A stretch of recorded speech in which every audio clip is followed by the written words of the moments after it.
AMC's Interview with the Vampire Season 2 Episode 2, or Episode 9, of the series as a whole, which is how the producers are billing it, was a pretty spectacular episode. Do you know what it means to be loved by death? Is the episode's title, and it opens with Louis narrating what Paris meant to him back then in comparison to what it means to him now. He highlights that Paris is scarred by Nazi occupation and it needed time to heal, just like he and Claudia needed to heal from their own experiences in Eastern Europe. They find an average apartment and resort to Claudia's pickpocketing in order to get by and pay rent. That made me question where all of Louis' money had gone. The tone of the interview had changed when Armand decided to assist Louis. The two of them are now quite lovey-dovey and it's all a bit cringy, very overly supportive, and I'm pretty certain this was purposeful from a production standpoint, but it's very apparent. So Louis takes up photography and develops quite a passion for it. His relationship with Claudia improves vastly and they begin to form a bond again. However, as Louis begins to embrace Paris and expresses his delight living in such a vibrant city, Claudia's own happiness begins to deteriorate. She fears her lack of joy will affect Louis' mood, so refrains from telling him how she's truly feeling. Louis encounters Armand for the first time while walking through the park. We don't see any words exchanged between the two, as the narrative switches between Louis and Armand giving their first initial opinions on each other to Daniel. Armand presents Louis with a card that he uses to receive tickets for he and Claudia to attend the Théâtre des Vampires. Louis can't help but be overly intrigued by Armand, and Armand returns those feelings. The theatre is where we meet Santiago, who performs as the master of ceremonies. The memorable line of "vampires pretending to be humans, pretending to be vampires" from the original movie fits this scene perfectly, as Santiago hooks himself up to a dummy harness and uses his gift of flight to hover across the theatre as he gives his opening presentation. He insults and blasts the audience, making it look like it's part of the show, when in reality, he means every word of his verbal assault. He has a very big, very large, intimidating presence, and you can feel it immediately as a viewer. And I just knew from the get-go that this guy is gonna have a big role to play going forward. So the show is a pretty straightforward theatre act. As Armand says in the narrative, nothing mattered in the whole show up until the final act. And if you've seen Interview with the Vampire the movie, then you'll be familiar with this scene. The vampires kidnap a woman and place her on stage. In her panic and desperation, the audience confuse it as part of the actual act, and despite the woman's genuine pleas for help, they obviously do nothing. In this episode, however, it was a lot more intense, and it was so much better than the movie interpretation, and I'll tell you why.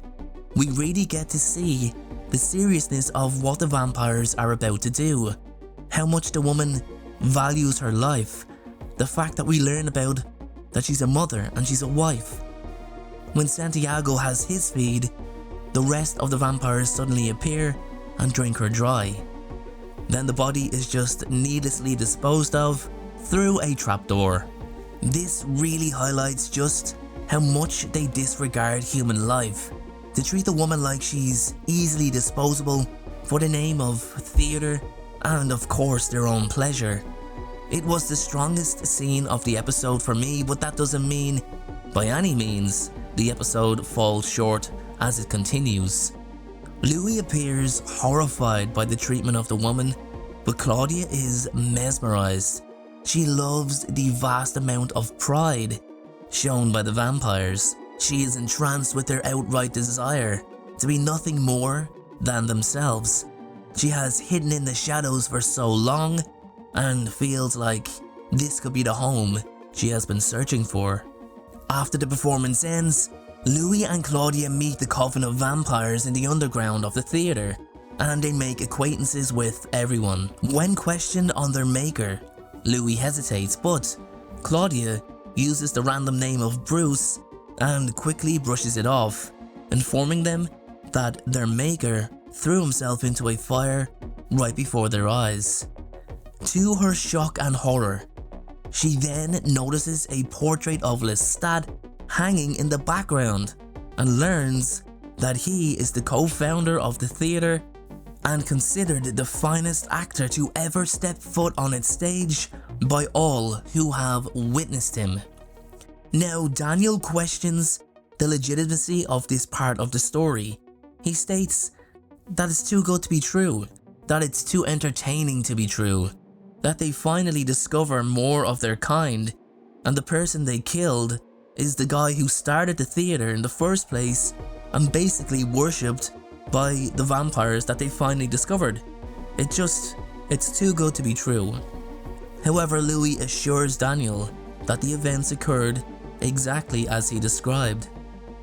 Claudia admits to Louis that her murder of Lestat immediately came to mind upon seeing his portrait, but upon scanning their minds, she felt nothing but desire from every vampire staring at them. She highlights she can block them all from accessing her mind with relative ease, and as long as she can do that, they will never know the truth. She wants to return and be part of it all. All she sees is strength and power. Louis, on the other hand, is overly concerned and feels an immediate threat due to Lestat's connection to the theatre.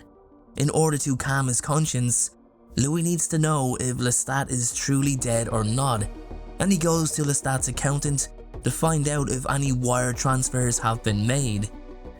When he's informed that none had been made since 1914, it all but confirms to Louis that Lestat is truly dead.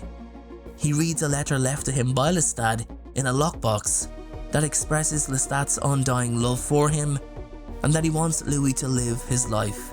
He wants him to be happy. He advises Louis not to look for whoever has killed him or has done him wrong, as it won't bring him any peace.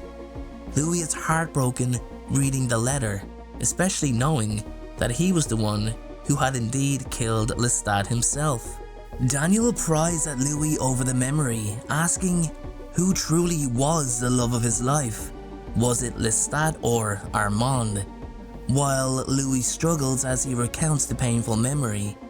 In response, Louis then invades Daniel's mind and pulls out a painful memory of Daniel's involving the night he proposed to his partner Alice, highlighting her rejection despite being pregnant for him.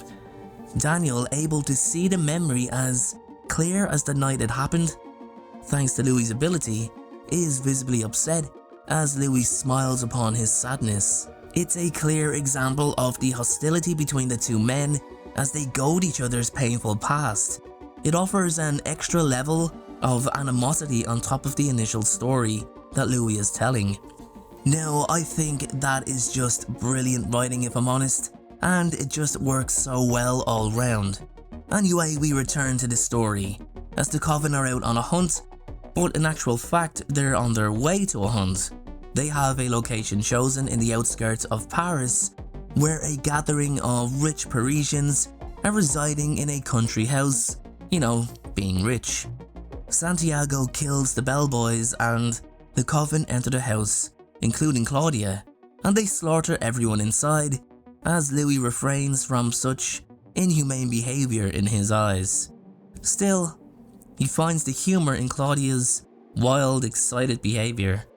As he converses with Armand outside, Louis' weak mind block allows Armand to discover that the name of Lestat is of some sort of significance to him, but out of respect, he will not pry Louis on the information surrounding him, simply informing Louis to tell him when he feels the time is right. However, he gives Louis a stark warning to work on blocking out his thoughts, as the Coven members are very volatile when it comes to being lied to, especially if it has anything to do with Lestat. Claudia is absolutely over the moon as the vampires complete their kill.